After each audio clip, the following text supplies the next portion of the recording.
Hey, so today I'm going to talk a little bit about expanding your sympathy.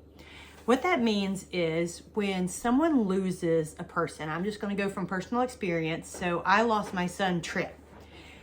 Everybody gravitates towards the mom, like to show their sympathy, and everybody asks what they could do for me, how they can help me, am I okay, the cards coming in, the flowers, and that is awesome, and I needed all that. But we have to remember there's a lot of people involved when a child passes away. The dad, which Bill did get his fair share, it just wasn't as much sympathy as the mom, which is understandable. So then you have to think about siblings. We personally did not have any other children, so it was a little easier, but we also had nieces and nephews.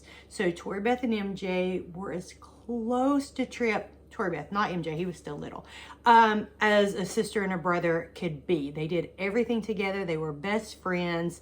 So you have to think about the siblings and the cousins. As you grow up, my cousins were my absolutely best friends, and they still are. They're number one on my best friend list.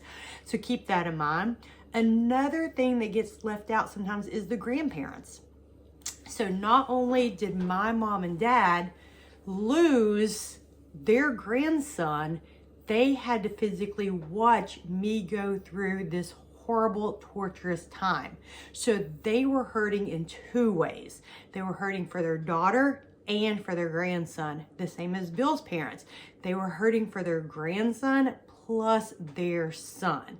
So sometimes you might need to send something extra to the grandparents, something extra to the siblings, something extra to the aunts and uncles.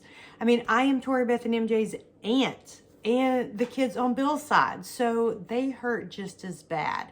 It's a little bit different, obviously, but I'm just letting you know it does affect their whole life. So a lot of times you just need to expand that sympathy from the direct person to include a much greater part of the family. Same as if a spouse passes away.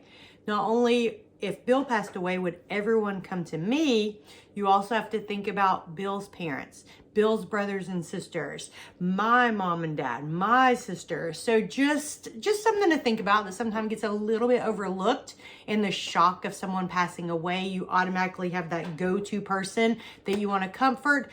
But just go ahead and sort of spread that circle out, because lots and lots of people, even best friends, like they may not be blood related, but if they lost their best friend, it's like they lost a part of them. So just keep these things in mind, that if someone does pass, to include their whole family and expand that sympathy.